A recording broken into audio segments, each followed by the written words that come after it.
Hello students, मैं Reena ma'am और आज इस वीडियो में मैं आप लोगों को पढ़ाऊंगी माखनलाल चतुर्वेदी द्वारा रचित कविता जिसका शीर्षक है कैदी और कोकिला, जो आपकी पाठ्य पुस्तक क्षितिज भाग 1 में संकलित है। इस कविता का भावार्थ बताने से पहले मैं कवि जीवन के बारे में बताना चाहती हूँ।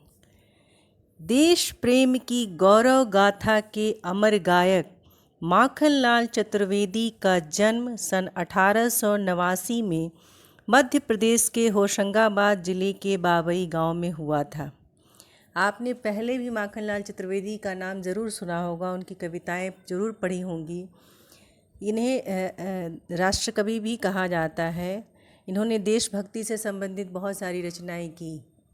आपने बचपन से एक कविता इनकी पढ़ी होगी कि चाह नहीं मैं सुरबाला के गहनों में गुम था जाऊं, चाह नहीं देवों के सिर पे चढ़ूं भाग्य पर इठलाऊं, मुझे तोड़ लेना बनमाली, जिसकी अंत में पंक्तियां हैं।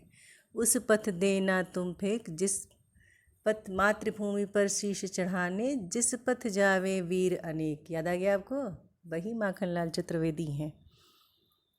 इनकी प्रारंभिक शिक्षा जो है वो इन्होंने घर पर ही की और संस्कृत, बांग्ला, गुजराती तथा अंग्रेजी का अध्ययन भी किया इन्होंने। जब ये किशोर थे तो इन्होंने उस समय अध्यापन कार्य शुरू किया और उसके साथ ही साथ राष्ट्रीय आंदोलन की अवधि में वे अनेक बार जेल गए, क्योंकि उस समय के जो भी कवि या जो भी जो जागृत व्यक्ति थे, जागरूक व्यक्ति थे, वो अपने देश के लिए, जो देशभक्त थे, वो अपने देश के लिए मर मिटने को तैयार रहते थे। वो अपने उस समय जो आंदोलन चला करते थे अंग्रेज़ों के विरुद्ध, सभी लोग उसमें भाग लेते थे।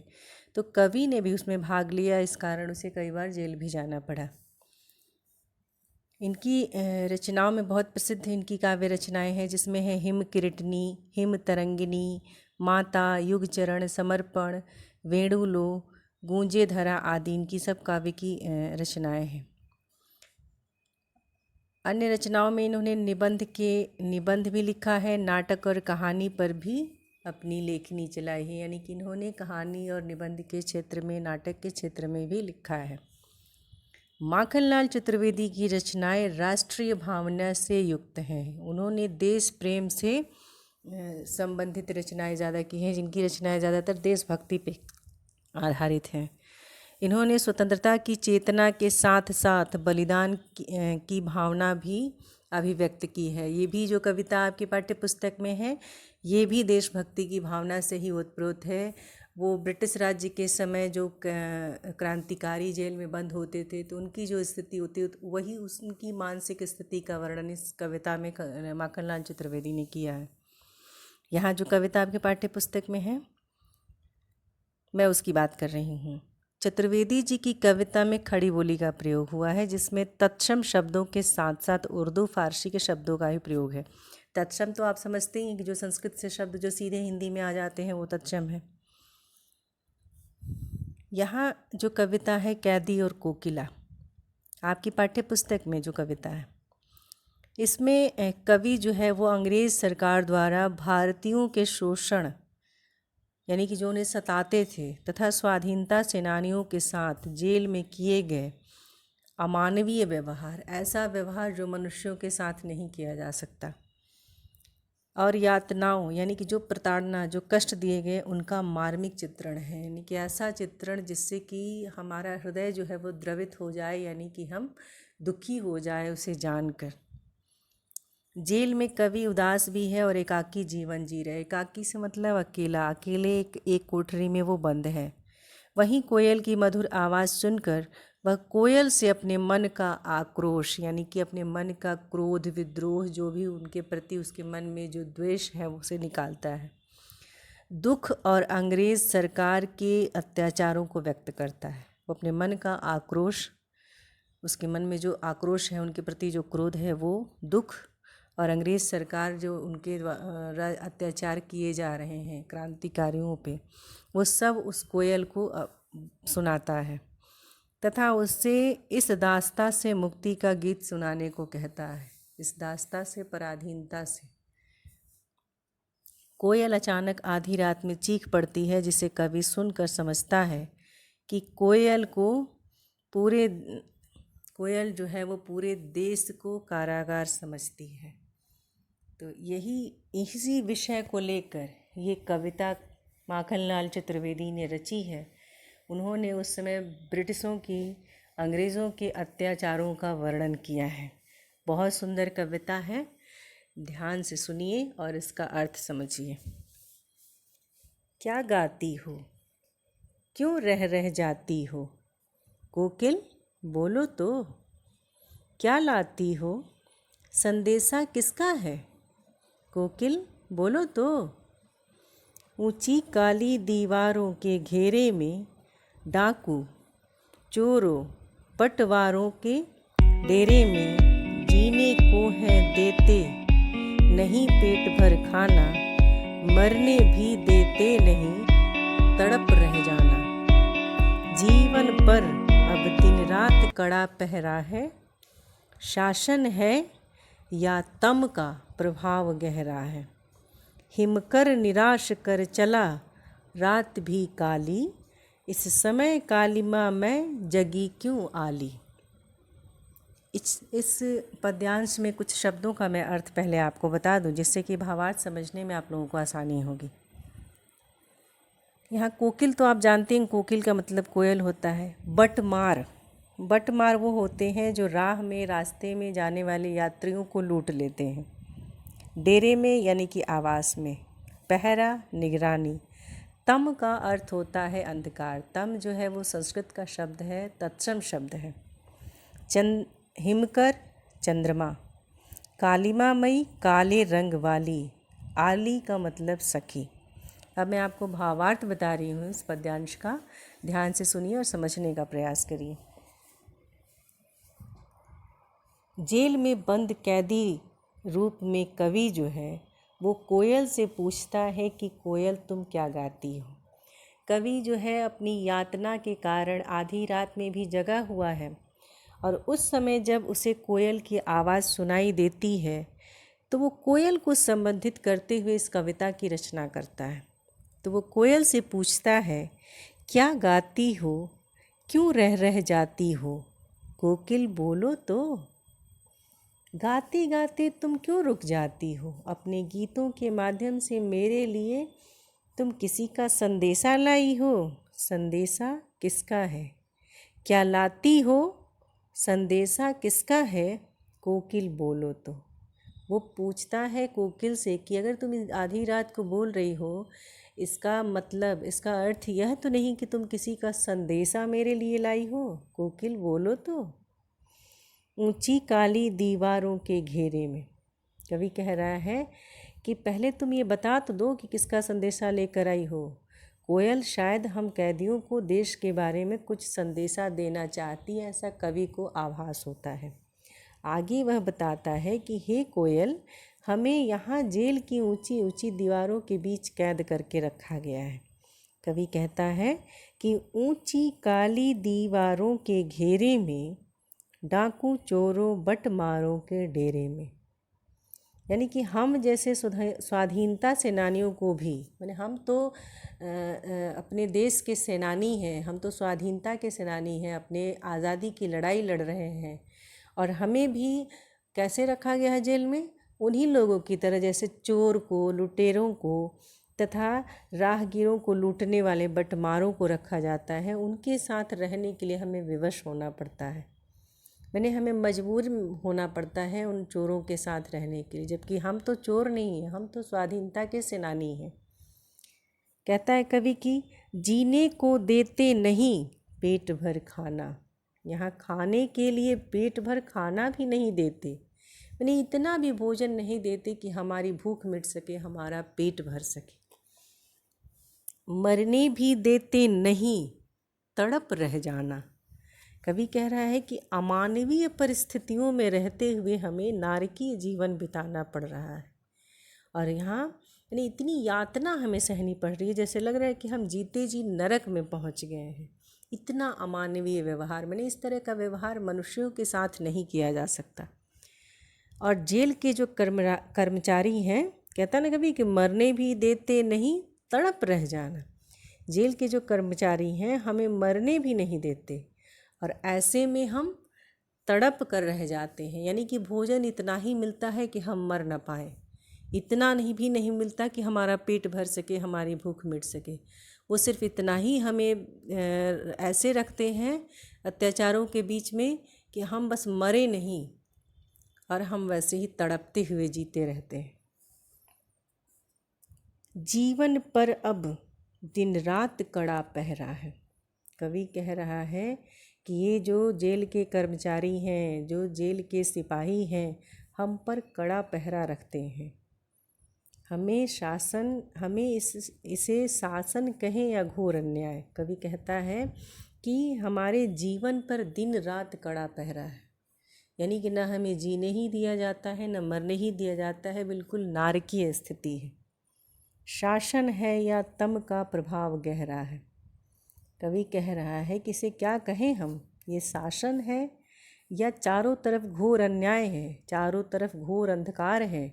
इस समय में कवि कह रहा है कि हिमकर निराश कर चला रात भी काली। और इस समय एक चंद्रमा से जो हमें आशा थी, हिमकर यानी कि चंद्रमा से जो हमें आशा थी, वो भी हमें निराश कर चला। यानी कि ये रात भी काली है। जैसे 15 दिन होता है ना शुक्ल पक्ष यानी कि चांदनी रात, और 15 दिन अंधेरी रात यानी कि कृष्ण पक्ष। तो वो कृष्ण पक्ष का समय है। इसलिए कवि कहता है कि हमारे अत्याचार को देखकर हमारा जो एक आशा का, एक साहस का, एक आशा की जो किरण चंद्रमा की तरफ थी, जिसे हम देखकर रात काट देते थे, क्योंकि जीवन इतना नारकीय है कि हम चैन से न खा सकते हैं, न सो सकते हैं, न जी सकते हैं। तो वो भी हमें निराश कर चला है, वो चंद्रमा भी निराश कर चला है, जिसके कारण ये रात जो है वो और भयावह और काली हो गई है। मैंने वो भी हमें एक आशा, एक उम्मीद नहीं दे रहा, साहस नहीं दे रहा है, क्योंकि कृष्ण पक्ष के कारण चांद जो है वो दिखाई नहीं देता आसमान में, चारों तरफ काली अंधियारी रात है। तो कवि यहाँ कह रहा है कोयल से कि हिमकर भी हमें निराश कर चला है, और ये पूरी काली रात और भयावह हो गई है। इस समय कालिमा में जगी क्यों आली। कवि कह रहा है कि कहीं से भी आशा की किरण दिखाई नहीं देती। हे सखी, आली का अर्थ मैंने बताया था आपको कि सखी। हे सखी, इस कालिमा पूर्ण वातावरण में तू हमें क्यों जगा रही है? क्या तू ऐसे में किसी का संदेशा लाई है? कभी उसको भी कह रहा है कि इस समय कालिमा मई जगी क्यों आली, यानी कि तू भी तो इस काली रात की तरह काली है, और तुम इस समय क्यों जगी हो? बताओ कोकिल बोलो। तो वो कोकिल से पूछता है कि कोकिल बताओ कि तुम इस समय क्यों जगी हो, क्यों हूक पड़ी वेदना बोझ वाली सी, कोकिल बोलो तो। क्या लुटा मृदुल वैभव की रखवाली सी, कोकिल बोलो तो। क्यों क्या हुई बावली अर्धरात्र को चीखी, कोकिल बोलो तो। किस दावानल की ज्वालाएं हैं दिखी, कोकिल बोलो तो। कवि कह रहा है कि इस कारागार में बंद है कवि, और कोयल की वेदनापूर्ण आवाज़ सुनकर पूछता है कि हे कोयल। अब कोयल का कूकना कवि को कैसा लगता है? वेदनापूर्ण, यानी कि दर्द से भरी हुई आवाज़ लगती है। इसलिए कवि कहता है कि क्यों हूक पड़ी वेदना बोझ वाली सी, कोकिल बोलो तो। कह रहा है ना कवि कि तुम इस समय तुम हे कोकिल, तुम वेदनापूर्ण यानी कि दर्द भरी आवाज़ सुनकर पूछा कि हे कोयल, तुम इस तरह क्यों चीख रही हो? क्या तुम्हारा क्या लुट गया है? पूछ रहे कभी क्या लुटा, तुम्हारा क्या लुट गया है? हे कोयल बताओ तो कि तुम मृदुल वैभव की रखवाली सी, कोकिल बोलो तो। कह रहा है कवि कि तुम इतना दर्द भरी आवाज़ में क्यों चिल्ला रही, तुम्हारा क्या लुट गया है? तुम्हारे कंठ की मधुर आवाज़ सुनकर यही लगता है कि ईश्वर ने तुम्हें ही मधुर वैभव की रखवाली का दायित्व सौंपा है। यानी कि तुम्हारी आवाज़ जो है वो इतना, उसमें मिठास है, इतनी मधुरता है कि हमें लगता है कि ईश्वर ने तुम्हें ही मृदुल वैभव यानी कि पूरी संपन्नता, मृदुलता की, मधुरता की जो पूरी संपन्नता है, तुम्हें ही उसकी रखवाली के लिए ईश्वर ने रखा है, इसलिए तुम्हारी आवाज़ इतनी मधुर है। तो वही कवि कह रहा है, पूछ रहा है उससे कि तुम इस तरह से चीख रही हो, यानी कि तुम्हारी आवाज़ में वो मधुरता नहीं है, एक दर्द सा महसूस हो रहा है। हे कोयल, बताओ तो तुम आधी रात को पागलों की तरह क्यों चीखी? क्या हुई बावली? बावली यानी कि पागल, पागल कह रहा है ना कि अर्धरात्रि को चीखी। क्या हुई बावली अर्धरात्रि को चीखी, कोकिल बोलो तो। वही कवि पूछ रहा है कि अर्धरात्रि को तुम क्यों चीखी से बावरी जैसे, पागलों जैसे? क्या जंगल में फैली आग देख ली जो इस तरह चीख पड़ी? कवि पूछ रहा है कि किस दावानल की ज्वालाएं हैं दिखी, कोकिल बोलो तो। कोयल कुछ तो बताओ सही कि आखिर तुमने ऐसा क्या देख लिया? क्या तुमने दावानल जंगल की आग को कहते, क्या तुमने जंगल की आग को देख लिया है?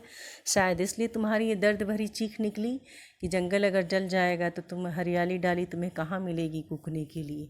तो क्या इस कारण, या तुम्हारा कुछ लुट गया है, इस कारण तुम रात को चीख रही हो? पूछ रहा है कवि उससे। क्या देख न सकती जंजीरों का गहना, हथकड़ियाँ क्यों यह ब्रिटिश राज का गहना? कोल्हू का चर्रकचू जीवन की तान, मिट्टी पर उंगलियों ने लिखे गान। हूँ मोट खींचता लगा पेट पर जुआ, खाली करता हूँ ब्रिटिश अकड़ का कुआं। दिन में करुणा क्यों जगे रुलाने वाली, इसलिए रात में गजब ढा रही आली। अब यहाँ के पद्यांश में कुछ ऐसे शब्द हैं जिसका अर्थ मैं आपको बता दूं। तो कवि जंजीर को, बेड़ी माने कि जो जंजीर जो बांध के रखा जाता है, जो श्रृंखलाएं होती हैं, जो लोहे की सिक्कड़ सी होती जिसमें कैदियों को बांध के रखते हैं, उसे कवि गहना, आभूषण कह रहा है। और चर्रकचू यानी कि कोल्हू के चलने से जो आवाज़ उत्पन्न होती है उसे, वो चर्रकचू की आवाज़ है। वहीं मोट यानी कि चमड़े का बड़ा सा थैला, मोट का अर्थ होता है कि चमड़े का बड़ा सा थैला जिससे कुएं से पानी निकाला जाता है।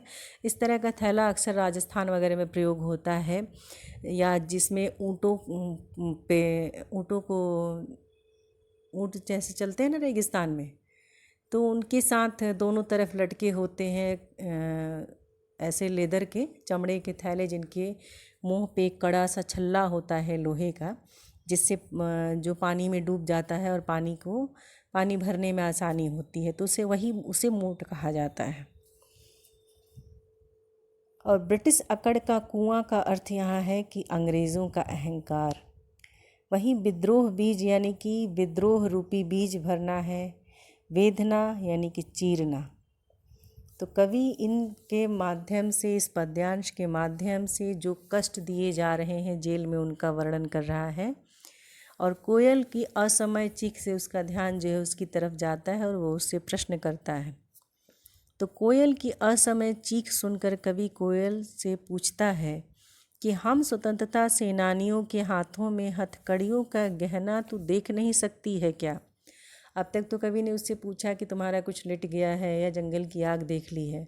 अब कवि कह रहा है कि क्या देख न सकती जंजीरों का गहना, क्या हमारे हाथों में जो हथकड़ी लगी है या जिन जंजीरों में हमें बांध के रखा गया है, शायद ये तुम देख नहीं सकती, इसलिए तुम चीख पड़ी हो। हथकड़ियाँ क्यों, यह ब्रिटिश राज का गहना। ये हथकड़ियाँ नहीं है क्योंकि हम कोई चोर बदमाश और लुटेरे नहीं हैं कि हमें हथकड़ियाँ पड़ी हैं। हम तो स्वतंत्रता सेनानी हैं और हमें अपने देश के लिए लड़ने के पुरस्कार स्वरूप में ये ब्रिटिश राज की तरफ से हमें गहना मिला है। तो ये हमारे लिए गर्व की बात है कि हम भले ही हथकड़ियों से बंधे हैं लेकिन अपने देश के लिए जीते मरते हैं। कोल्हू का चर्रकचू जीवन की तान। कवि कह रहा है कि अब इस जेल में रहते रहते ना ऐसा लग रहा है कि जिस कोल्हू को हम चलाते हैं, उस कोल्हू पर काम करते करते उसकी जो आवाज़ हमें सुनाई देती है, वही हमारे जीवन का गीत बन गया है, जीवन की तान। अब हमारा जीवन जैसे लग रहा है कि ऐसे जेल में ही बीत जाएगा और हम कभी मुक्त नहीं हो पाएंगे। कवि एकदम से निराश हो गया है। तो कह रहा है कि ये कोल्हू जो हम खींचते हैं दिन भर, इसमें इसकी जो आवाज़ निकलती है यही हमारे जीवन का संगीत बन गया है, हमारे जीवन का गीत बन गया है। गिट्टी पर उंगलियों ने लिखे गान, यहाँ हम गिट्टियाँ तोड़ते हैं, पत्थर तोड़ते हैं और हमें पेट पर जुआ रख कर मोट से पानी खींचना पड़ता है। यानी कि कुछ ऐसा होता है जिसको कि पेट पे ऐसे बांध के और हम उसको खींच कर चलाते हैं और उसके बाद उसमें से पानी वो मोट में भर के वो कुएँ से पानी निकलता है। तो ऐसा लगता है, कवि कह रहा है कि हम उसमें ये नहीं सोचते कि हमें बहुत प्रताड़ित किया जा रहा है। हम चूँकि अपने देश के लिए मर रहे हैं, अपने देश के लिए अपना बलिदान दे रहे हैं, इसलिए हम इस बात का गर्व करते हैं। और उस जुए को जब हम खींचते हैं तो हम ये सोचते हैं अपने मन में कि हम कुएं से पानी नहीं निकाल रहे हैं, हम ब्रिटिश के, अंग्रेज़ों के अकड़ के कुएं को खाली कर रहे हैं।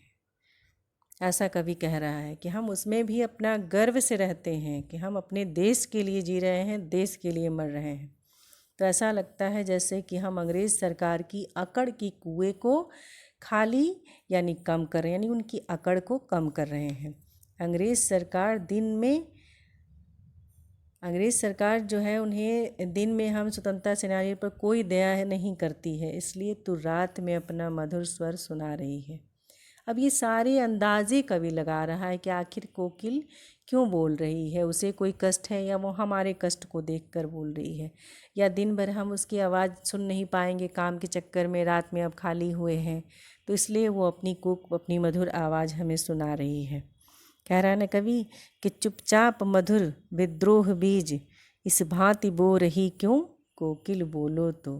कवि कह रहा है कि इसलिए तू रात में अपना मधुर स्वर सुना रही है, रात के इस सन्नाटे में तू अंधकार को चीरती हुई, बेधना यानी कि चीरना, चीरती हुई आवाज़ क्यों कर रही हो। कवि कह रहा है कि सन्नाटे में तुम्हारा बोलना जो है वो बहुत साफ सुनाई दे रहा है, जैसे लग रहा है कि सन्नाटे को चीरता हुआ तुम्हारा कूक जो है, तुम्हारी कूक जो है वो हमारे कानों तक पहुंच रही है।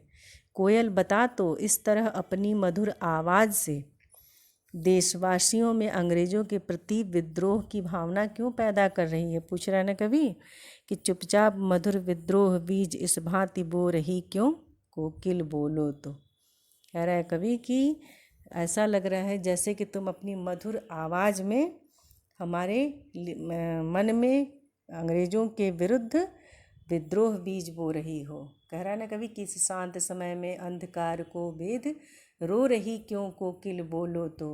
चुपचाप मधुर विद्रोह बीज इस भांति बो रही क्यों, कोकिल बोलो तो। देखिए बहुत अच्छी कविता है और आप ध्यान से सुनेंगे तो ज़रूर आपको आसानी से इसका अर्थ समझ में आएगा कि कवि है जो कोयल के प्रति अंदाज़ा लगा रहा है कि कोयल आखिर बोल रही तो उसके पीछे कारण क्या है। पहले वो पूछता है कि तो तुम्हें कोई कष्ट है या हमारे कष्टों को देखकर बोल रही हो। अब वो कह रहा है कि हो सकता है कि दिन में हम अत्याचार में या जेल के प्रशासन द्वारा दिए गए कार्य में बिजी रहते हैं, व्यस्त रहते हैं, तो इसलिए तुम नहीं बोलती कि तुम्हारी आवाज़ नहीं सुनाई देगी। अब इस सन्नाटे को बेधती हुई, सन्नाटे को चीरती हुई तुम्हारी आवाज़ आ रही है, तुम यानी कि हमारा कष्ट देख के रो रही हो, या फिर तुम हमारे अंदर अंग्रेज़ों के विरुद्ध विद्रोह का बीज बोने के लिए, यानी कि हमें अंग्रेज़ों के खिलाफ जागृत करने के लिए रात्रि में तुम आई हो अपना संदेशा लेकर हमारे पास। आगे कभी अब और अंदाज़ा लगाता है, काली तू रजनी भी काली, शासन की करनी भी काली, काली लहर कल्पना काली, मेरी काल कोठरी काली, टोपी काली कमली काली, मेरी लौह श्रृंखला काली, पहरे की हूँ कृत भी काली, तिस पर है गाली ए आली। इस काले संकट सागर पर मरने की मदमाती, कोकिल बोलो तो। अपने चमकीले गीतों को क्यों कर हो तैराती, कोकिल बोलो तो। अब देखिए कवि फिर प्रश्न करता है, फिर अंदाज़ा लगाता है कि आखिर कोयल जो है वो क्यों बोलती है। कवि कोयल से कहता है कि कोयल तेरा रंग काला है और रात भी कालिमापूर्ण है। काली तू रजनी भी काली, रजनी का अर्थ रात्रि, और अंग्रेज़ी सरकार के कारनामे भी काले हैं, यानी कि अच्छे नहीं हैं। शासन की करनी भी काली, काली लहर कल्पना काली, यानी कि देश में अंग्रेजों के प्रति जो लहर उठ रही है वह भी काली है। कवि बताता है कि टोपी मेरी काल कोठरी काली, यानी कि जिस कोठरी में उसे रखा गया है वह भी काली है, उसकी टोपी और कंबल भी काला है और उसकी बेड़ियां भी काली है। कह रहा है कभी कि मेरी लौह श्रृंखला काली, यानी कि मेरी जो लोहे की बेड़ियां हैं, श्रृंखला यानी कि जंजीरें, वो भी काली हैं। कवि कह रहा है कि पहरे की हुंकृति की ब्याली तिस पर है गाली ए आली। यहाँ पहरेदारों की ऊंची आवाज़ें सांपिने के समान लगती हैं। ब्याली का अर्थ होता है सर्पिणी, सर्पिणी समझ रहे हैं ना, सर्पिणी के समान काली है। इतने अन्यायपूर्ण व्यवहार के बाद भी वे कैदियों को गाली देते हैं। तिस पर है गाली ए आली, आली का अर्थ सखी, इसके बावजूद भी हे सखी ये हमें गाली ही देते हैं। इस काले संकट सागर पर मरने को मदमाती। कवि कह रहा है कि हे कोयल, देश में फैले संकट रूपी सागर में तुम मरने के लिए ठान कर क्यों आई हो? क्योंकि जो भी अगर स्वाधीनता के आंदोलन में कूदेगा उसके जीवन की कोई गारंटी नहीं है, उसे अपने देश के लिए मरना भी पड़ सकता है। तो वही कवि कह रहा है कि जब इस तरह की प्रतिकूल परिस्थितियां हैं, इसमें तुम मरने के लिए क्यों ठान कर आई हो? तू आज़ादी की भावना जगाने वाले इन चमकीले गीतों को इन विपरीत परिस्थितियों में कैसे गा लेती हो? अपने चमकीले गीतों को क्यों कर हो तैराती कोकिल, बोलो तो। कह रहा है कभी किस विपरीत परिस्थिति में, जब सब दुखी हैं, इसमें तुम कैसे अपने चमकीले गीतों को गा लेती हो? हे कोयल कुछ तो बोलो। अब कभी तुलना करता है कि कोयल की क्या दशा है और उसकी क्या दशा है, दोनों में वो तुलना करता है। तुझे मिली हरियाली डाली, मुझे नसीब कोठरी काली, तेरा नभ भर में संचार, मेरा 10 फुट का संसार, तेरे गीत कहावे वाह, रोना भी है मुझे गुनाह, देख विषमता तेरी मेरी, बजा रही तिस पर रणभेरी। कह रहा है कवि कि बजा रही तिस पर रणभेरी, इस हूँ कृति पर अपनी कृति से और कहो क्या कर दूं, कोकिल बोलो तो मोहन के व्रत पर प्राणों का आशव किस में भर दूं, कोकिल बोलो तो। अब कवि दोनों की तुलना करता है, कहता है कि कोयल कि तुझे तो रहने के लिए पेड़ों की हरी भरी डालियाँ मिली हैं और मेरी किस्मत में जेल की काली कोठरी है। कवि कह रहा ना कि तुझे मिली हरियाली डाली, मुझे नसीब कोठरी काली। वहीं कह रहा है कि तेरा नभ भर में संचार, मेरा 10 फुट का संसार। कवि कह रहा है कि तू तो खुले आसमान में उड़ती फिरती है, जबकि मेरी दुनिया 10 फीट की ये कोठरी में सिमट कर रह गई है, बस यही मेरी दुनिया है। कह रहा है कभी कि तेरे गीत कहावे वाह, रोना भी है मुझे गुनाह, यानी कि तू जब कूकती है तुम्हारे गीतों पर लोग वाह वाह कहकर सुनते हैं, और मेरा तो यहाँ रोना भी अपराध माना जाता है। मैं तो अपने दुखों पर रो भी नहीं सकता, हमें तो सिर्फ तड़प कर जीना है। कोयल को का आह्वान करते, कोयल को संबोधित करते हुए कवि कहता है कि देख विषमता तेरी मेरी, बजा रही तिस पर रणभेरी। कह रहा है कोयल तू मेरे और अपने बीच के अंतर को देख, विषमता यानी कि अंतर को देख, इसके बाद भी तू रणभेरी यानी कि युद्ध की नाद, युद्ध की गर्जना कर रही है, युद्ध का आह्वान कर रही है। रणभेरी यानी कि युद्ध को शुरू करने से पहले बजाया जाता है, तो रणभेरी बजाकर लोगों को आज़ादी की लड़ाई के लिए उत्साहित कर रही हो। कवि कह रहा है कि इस हुंकृति पर अपनी कृति से और कहो क्या कर दूं।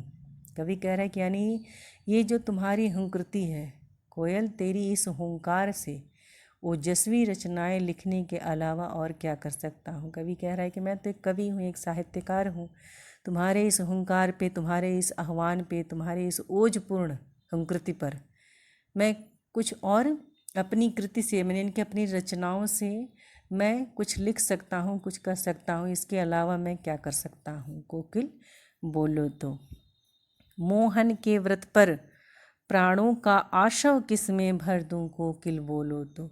कवि कहता है कि बताओ कोयल, मोहन यानी कि गांधी जी, मोहनदास करमचंद गांधी के संकल्प को पूरा करने के लिए, मोहन के व्रत पर, व्रत यानी कि संकल्प, संकल्प को पूरा करने के लिए अपनी उत्तेजना किसमें भर दूं, कोयल कुछ तो बता। यानी कि प्राणों का आशव किसमें भर दूं, यानी कि अपनी रचनाओं से। कवि कहना चाहता है कि मैं अपनी रचनाओं से मैं किसके अंदर ओज, उत्तेजना और उत्साह भर दूं, कोकिल बोलो तो। बहुत लंबी कविता है ये, लेकिन बहुत ही सुंदर कविता है, और मैं ये उम्मीद करती हूँ कि आपको इसका अर्थ समझ में आ गया होगा। और अगले वीडियो में मैं इसका इसके पाठ्य से संबंधित जो प्रश्न है मैं उसके उत्तर आपको बता दूंगी। इसके साथ ही ये वीडियो समाप्त होता है। अगर आपको पसंद आता है, अर्थ समझ में आता है, तो आप इसको लाइक करें और शेयर करें। अगर कहीं कोई डाउट है, कुछ पूछना है, तो आप कमेंट बॉक्स में कमेंट करके अपने प्रश्न पूछ सकते हैं, अपने डाउट क्लियर कर सकते हैं। इसके और अगर आपको पसंद आता है और आगे भी आपको पढ़ना है प्रश्नोत्तर का वीडियो, में अगले वीडियो में मैं प्रश्नोत्तर का ही बनाऊंगी मैं इस पाठ का। अगर आपको देखना है तो आप चैनल को सब्सक्राइब कर लें। That's all, thank you.